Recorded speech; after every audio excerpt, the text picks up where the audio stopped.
Charles, there's been tremendous controversy with Candace Owens, really since the murder of Charlie Kirk. We got a lot to talk about today. You're looking sharp. Is that a McDonald's Employee of the Month shirt? No, it's a Penang Sports Club tennis shirt. Ah, that was my second guess. How are you, Charles? It's great to see you. You're looking well. I actually was channeling you making that kind of insult the shirt joke. There you go. That's a good point. I taught you well. Uh, anyway, no, it's great to be here. I survived my first party in the apartment, and Oh, yeah.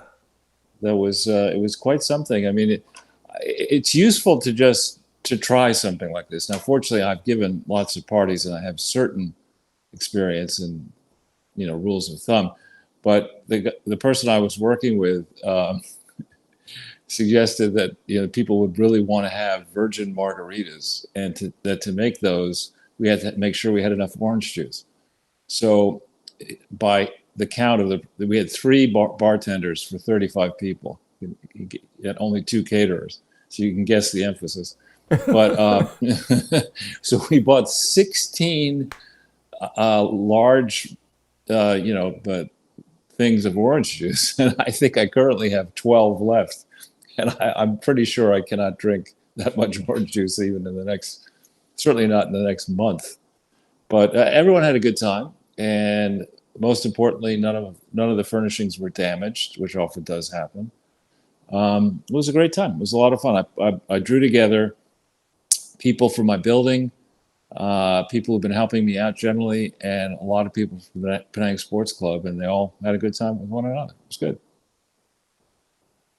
Your bartender to catering ratio reminds me of the Terry Bradshaw Cannonball Run scene where he's concerned if they have enough chips for all the ice cold beer. He's got like a trunk full of beer and he's got one bag of chips. Yeah, it's never a good thing to have a party and run out of stuff. Actually, I had kind of assumed, with the bulk of the people being active athletes at age, let's say 50 to 80, that people would be drinking soft drinks and beer and wine. And fortunately, I went and bought an extra bottle of whiskey. So we had two bottles of whiskey. That was gone in the first 2 hours. And people really tucked into the hard liquor. It was interesting. Isn't it a Muslim country? I'm surprised there's all that boozing going on.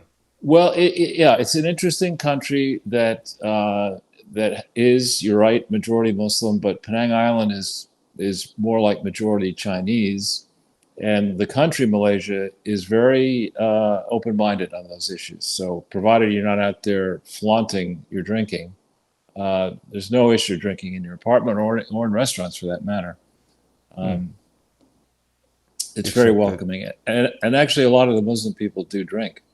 hmm, So, yeah, well, not supposed to, but of course they do. Now, just getting back to our main topic, Charles, you were the first person that I know or even saw on the internet talking about the Turning Point USA 990s and the various multiple organizations that they have. This is sort of your wheelhouse. It's interesting that some of the other people who have been talking about have resisted my overtures to connect them with you. I would have thought they'd want to do that. Well, I guess obviously not.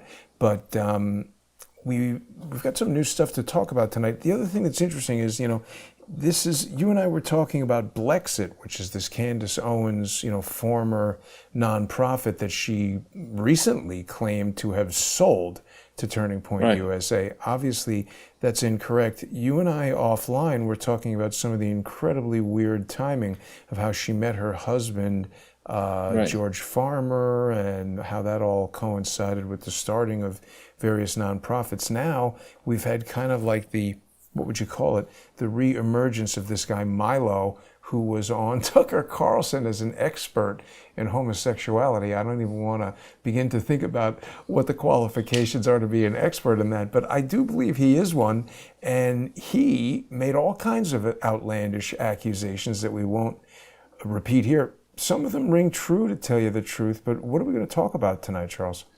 Well, I think we should again talk. We began, I think, this process of doing podcasts talking about the business model for charity fraud, and there have been various and sundry pieces of crap that have been published in books, including something called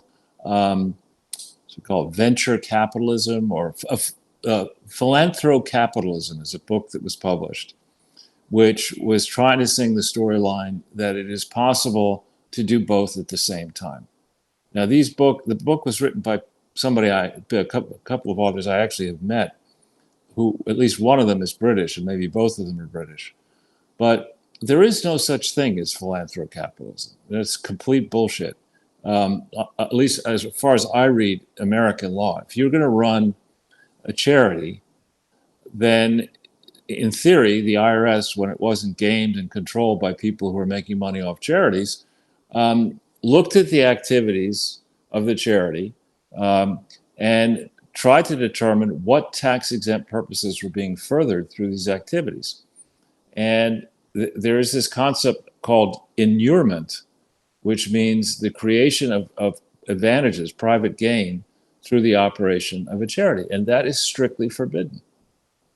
So in the past, when sanity prevailed in the IRS, charities that there were examples of supposed charities around which private gain of more than low hundreds of dollars in the aggregate over the life of the charity was said to be inurement and illegal, and the charities were either fined and wound down or just wound down.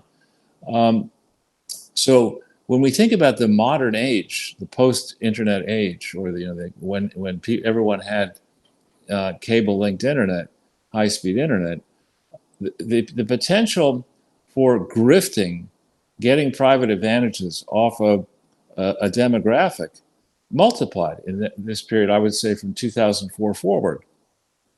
And I believe that people who do that kind of stuff boldly advertise that they're doing it. For example, the company that I think that is tied to Candace Owens, Olympus Media, I think it is, and talked about, or Olympic Media, something like that, had at one point a website that bragged about how it could make money, and promote a quote brand. So if you think about But wait, Charles, didn't that thing change its name to Starboard? Exactly. And who did Starboard? Didn't they buy something? What did they do that was noteworthy? Parlor. Yeah, right. And that's all tied to Candace's husband. Exactly. So when you think about trying to reach an audience, the audience of conservative young people who are in college has got to be gold for certain types of people who are trying to sell products and services into that demographic.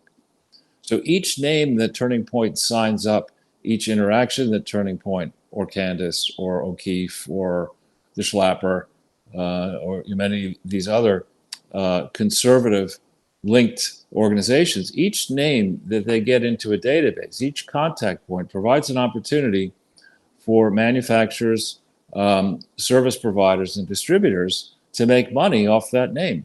And therefore, I would guess it's possible to rent the mailing list or to otherwise exploit the mailing list of an organization like Turning Point, like Candace's organization or others, to sell merch. And more, as in the case of CPAC, American Conservative Union, to sell political consulting services to campaign organizations. Now, this is something that I believe is done on the right, and it's certainly done on the left as well.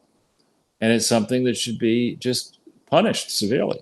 But of course, the people in Congress, who likely all have ties either to right-leaning or left-leaning organizations, to get elected in the case of the House every 2 years, Senate every 6 years, governors every 4 years, they likely are reluctant to go down these rabbit holes and punish people who are grifting off of these enterprises.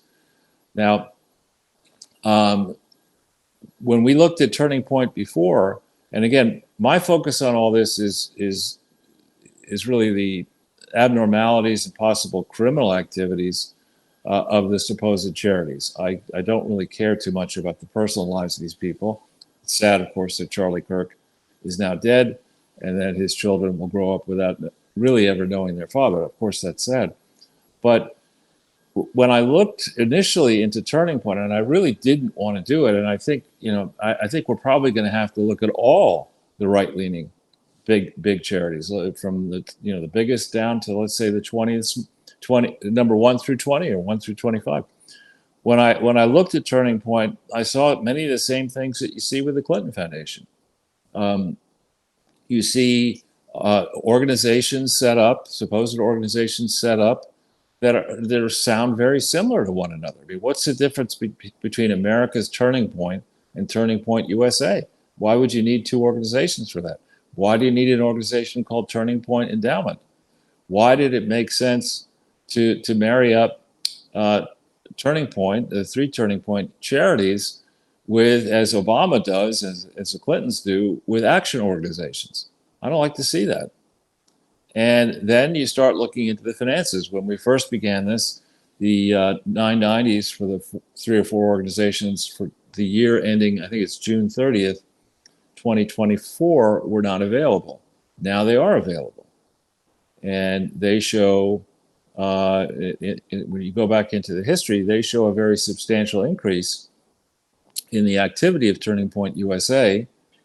And Turning Point Endowment provides in a schedule information about the evolution of that endowment, showing very large gifts tapering off in the 2 most recent reporting years. So who were these people supporting Turning Point Endowment? Why did it need an endowment? And why did the gifts tail off? What's behind all of that? Something else interesting about this, Charles, there was a sort of semi-viral video that came out maybe just a few days ago of some guy claiming to have worked at Turning Point. I don't know that he offered any evidence that he worked there, but there were sort of a lot of people coming forward as Turning Point whistleblowers, and then I think that sort of begets Turning Point whistleblower social engineers, people who want to muddy the waters and make it unclear if any of these people are for real. And I'm pretty sure one of those guys was like, oh no, they've got this Turning Point, stock market thing. And I could tell he was talking about the endowment, but he was not speaking about it in a very articulate way. And he was trying to say that Charlie Kirk didn't know about it or whatever. But as you pointed out the last time we looked at it, Charlie Kirk was paid over $250,000 out of this thing. I don't know who gets that kind of a check and doesn't know anything about it. Right. I mean, look, it's logical to have an endowment in a charity. But the key is, and the Clintons have flagrantly abused this, an endowment must be used to support the authorized tax-exempt purposes of a charity. So you can't say, my purposes are to be a library, but I need an endowment to make sure that Chelsea has a place to live for herself and her family. Gotta have a Porsche. You live in large and one of the biggest apartments in Manhattan, getting sinecures from people who want the cover from the Clintons, who still retain influence over the Democrat Party and over some of the rhinos. So that is not a reasonable approach. And when you look, just shifting gears a little bit, when you look at the Clinton Foundation, and I haven't broken this down yet in reports that are in the process of being prepared. The trail of Dennis Cheng, this young kid who magically leapfrogs into a position where he's raising money for Hillary's campaigns. He then becomes a deputy protocol chief in the State Department. And remember what that is. The protocol chief is the person who decides not only who goes to all the meetings inside the United States of America when foreign dignitaries come to America, but also who travels with the secretary and others on international junkets.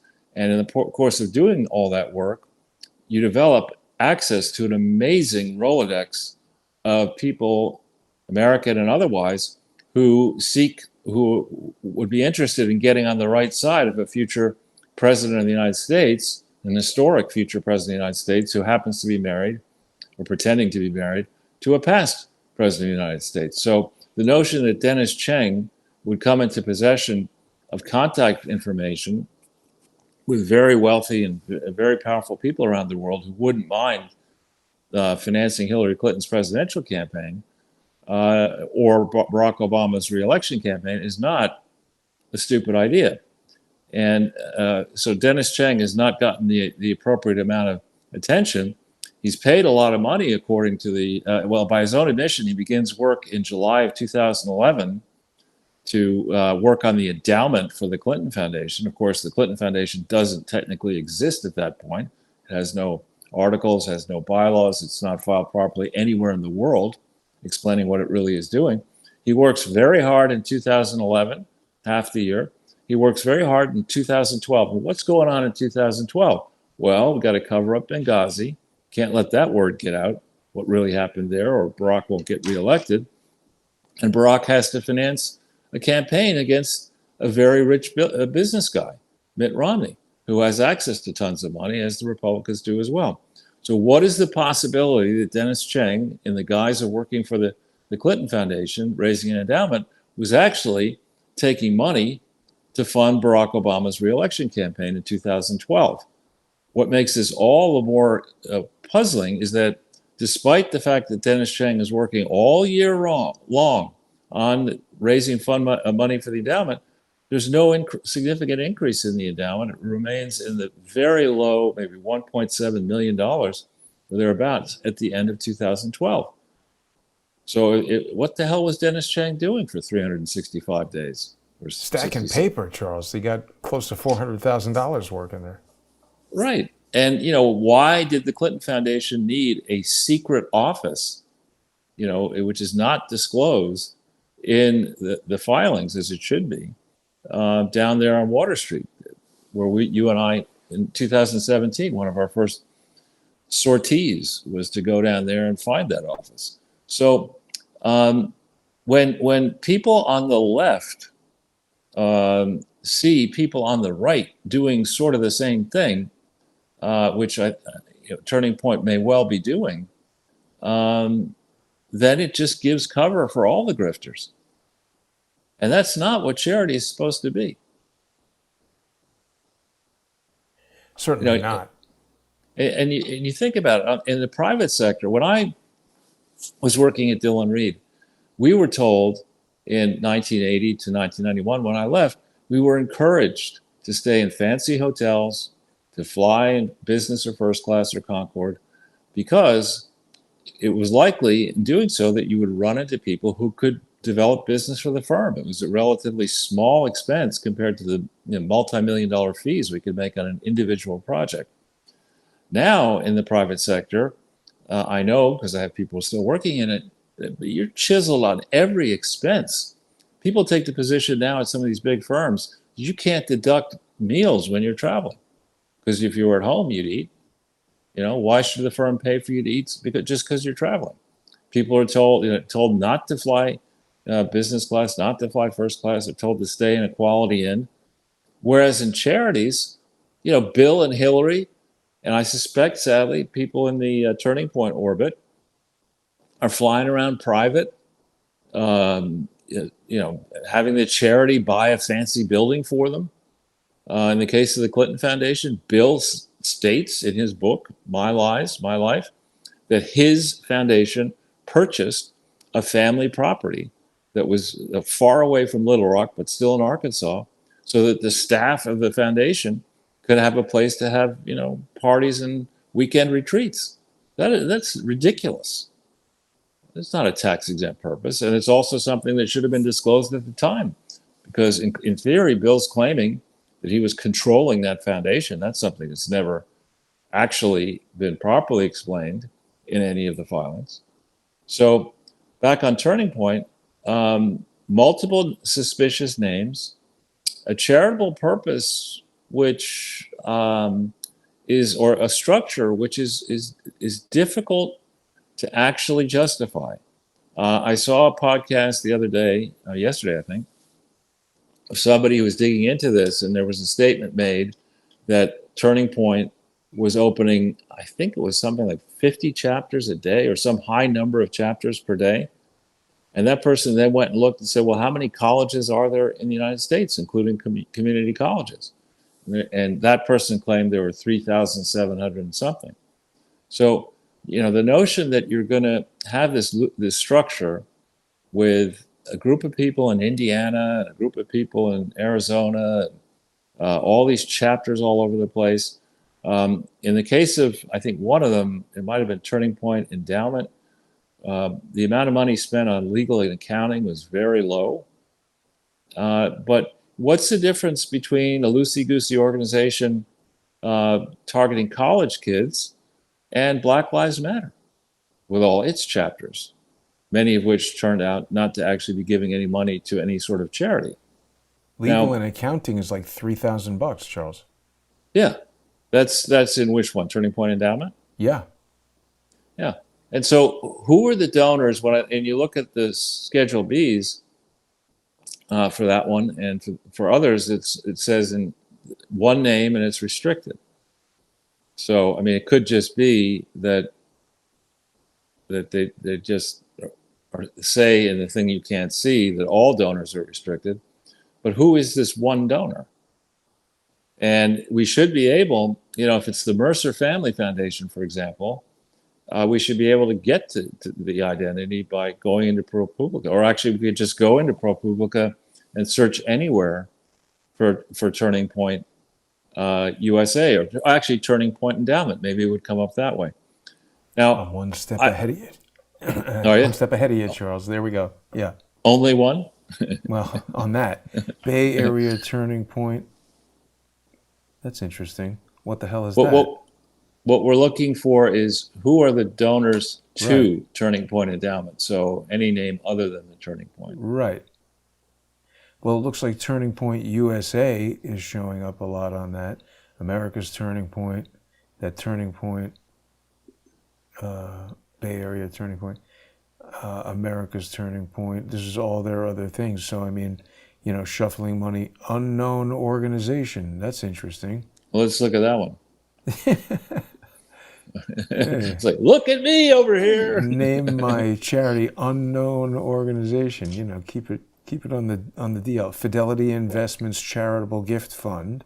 Ah. Okay, so what that is if you're a Fidelity customer and you want to give money away to a charity, there are a bunch of approved charities, and Fidelity will go through and say, oh, let's put Turning Point or Turning Point Endowment as one of them, and people can put 25 cents into Turning Point, or they can put $100 million into it via Fidelity.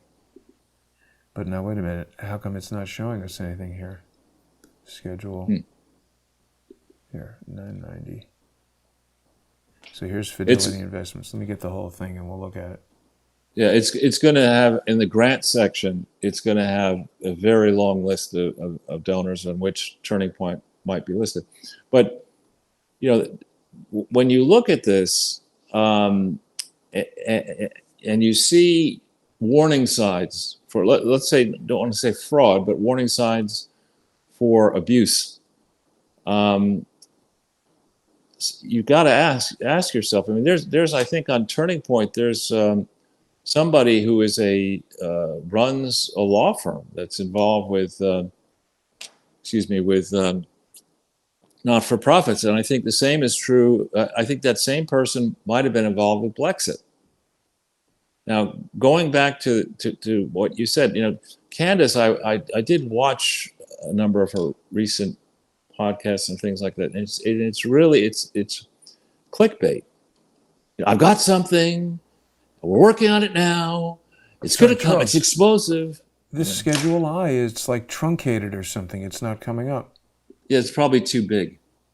Oh. It's going to have many donors. So, but the point is, with Candace did say categorically that she sold, quote, I think her charity to Turning Point, and no such thing happened. I mean, we went into California. I don't know if we pulled the filing that was in California, but in a legal filing, they explained that what they did is they liquidated the assets of Blexit and worked out some sort of arrangement with Turning Point to move elements to further the tax-exempt purposes of Blexit through Turning Point. And again, it gets back to my opening point. What is the value of a mailing list of people who might have contributed to Blexit? I mean, it's something that I could figure out if I had the data. And it's certainly something that informed experts, appraisers could figure out. And there is potential for mispricing the assets, to say that they aren't all that valuable, and turn them off over at a reduced valuation to Turning Point, or convey them to a for-profit organization. And so the people running this operation need to have demonstrated financial sophistication. I certainly didn't see that when I was looking at Blexit. And maybe it's present in Turning Point. In Turning Point, there's a long list. There's an advisory council that goes on. There's so many names. I noticed that one of that billionaire guy Katzimatidis' Yeah. I think son or grandson is on the advisory board, and there are a few other names like that connected to big money. But there are also a lot of people on that advisory council who are in the business of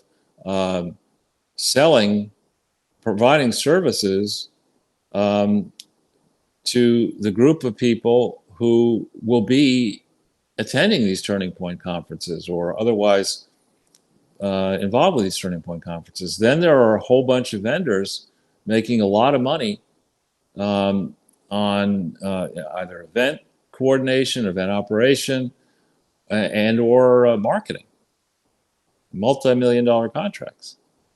And why? When you look at this, I mean, I see what you're doing. As all you have is your 2,500 person art department. I mean, you don't have this gigantic staff and consultants and all this kind of stuff. Why would a bunch of young college kids who are presumably state of the art on the internet, why would you need to hire fundraising consultants? You're smart. You have access to the names of all the students on the campus and contact points because you're a student. Why do you need a third party to send emails or worse, old-fashioned snail mail to a college campus?